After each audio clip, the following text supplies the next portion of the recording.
इस वक्त पाकिस्तान की सबसे बड़ी जमात पाकिस्तान के सबसे बड़े शहर में शदीद इख्तलाफात का शिकार है। आमिर लियाकत हुसैन साहब ने मुस्तफ़ी होने का ऐलान कर दिया। साथ ही उन्होंने दावा भी कर दिया कि अब्दुल शकूर शाद और आफ्ताब जहांगीर वो भी जल्द मुस्तफ़ी हो जाएंगे। वैसे नाज़रीन, दोनों MNAs के पहले भी पार्टी में इख्तलाफात सामने आते रहे हैं। अजीब सी बात है, तहरीक इंसाफ से इंसाफ मांगने वालों की फहरिस्त में इजाफा हो रहा है। पार्टी के अपने MNAs एहतजाज कर रहे हैं, इस्तीफ़े दे रहे हैं। पंजाब में जहांगीर तरीन ग्रुप बना, KPK से परवेज़ खटक ग्रुप की गूंज है। सिंध में तो हाल ही बुरा है, इलेक्शन से पहले भी और इलेक्शन के बाद भी इख्तलाफात सामने आते रहते थे। कल आमिर लियाकत साहब ने मेरे प्रोग्राम में तहरीक इंसाफ छोड़ने का ऐलान कर दिया था। फिर बताया कि कराची में गवर्नर सिंध, अली जैदी साहब और फैसल वाडा, इन तीनों के अलग अलग ग्रुप्स हैं।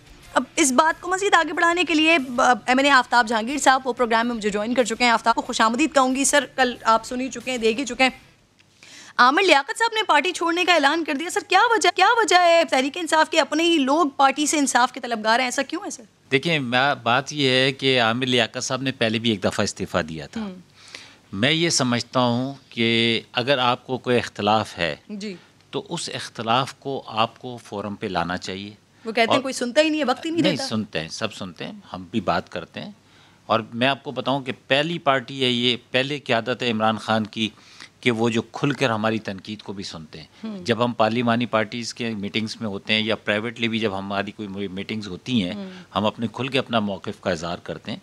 हम पूरा मुकदमा लड़ते हैं कराची का है। वैसे तो हम पाकिस्तान की रिप्रेजेंट कर रहे हैं, लेकिन क्योंकि कराची ने हमें मैंडेट दिया है और मैं ये समझता हूँ कि ये मेरी ज़िम्मेदारी का हिस्सा है कि मैं कराची की जो सूरत हाल है वो सही तौर पर अपने प्राइम मिनिस्टर को बताऊँ। तो हम खुल के बात करते हैं, हमें तो कोई वो नहीं है। और मैंने कल किसी प्रोग्राम में और भी कहा था कि वो ये वाहिद प्राइम मिनिस्टर हैं जो कि बात को सुनने के बाद समझने की कोशिश भी करते हैं कि प्रॉब्लम क्या है। अच्छा, कल आमिर लियाकत साहब भी बता रहे थे कि अब आपका भी इस्तीफ़ा आने वाला है, तो सर मुझे आपकी गुफ्तगू से तो नहीं लग रहा कि आप इस तरफ जाने वाले हैं। मैं इस्तीफ़ों वाली सियासत नहीं करता। मैं मुकाबले की सियासत करता हूँ। मैंने अवाम का मुकदमा लड़ना है। जिन्होंने मुझे मुंतखब करके भेजा है, ये मेरी जिम्मेदारी है। मैं बीच मैदान से रास्ता नहीं छोड़ता।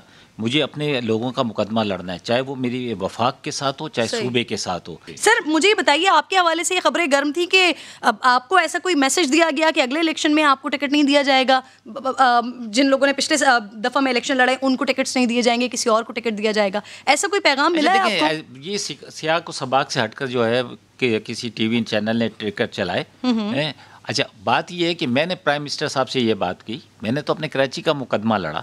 मैंने प्राइम मिनिस्टर साहब से ये एक बात कही कि जी, हमें जब लोगों ने मैंडेट दिया है तो हमें उनके मैंडेट पे पूरा भी उतरना है। उनके बेशुमार मसाइल हैं। अब अगर हम 18वीं तरमीम के पीछे छुपेंगे तो ये मुनासिब नहीं है। हमें अपने तौर पर भी बहुत सारा काम करना है। हमें भी लोगों के मसाइल को हल करना है।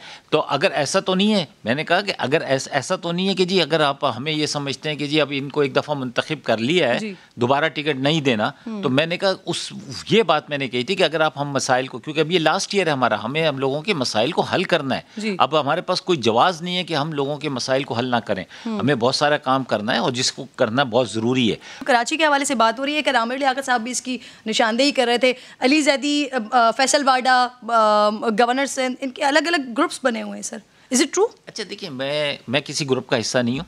मैं तो PTI का हिस्सा हूँ।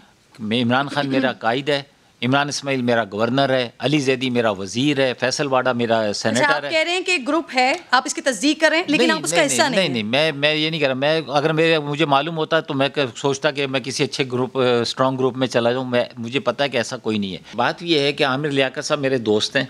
आपने उनसे सवाल किया तो उन्होंने कहा था उनका भी इस्तीफा आ जाएगा।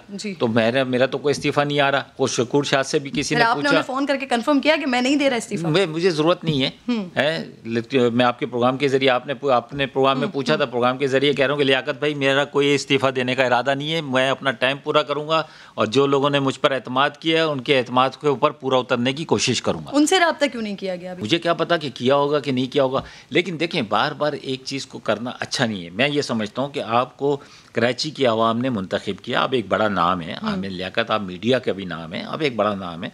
आपको ये चाहिए कि आप ग्राउंड पर रहते हुए अपने मसाइल के ऊपर गुफ्तगू करें, अपने हल्के की मसाइल पर बात करें। मैं पार्टी मेरे लिए इतनी अहमियत नहीं रखती जितनी अहमियत मेरा मुल्क रखता है।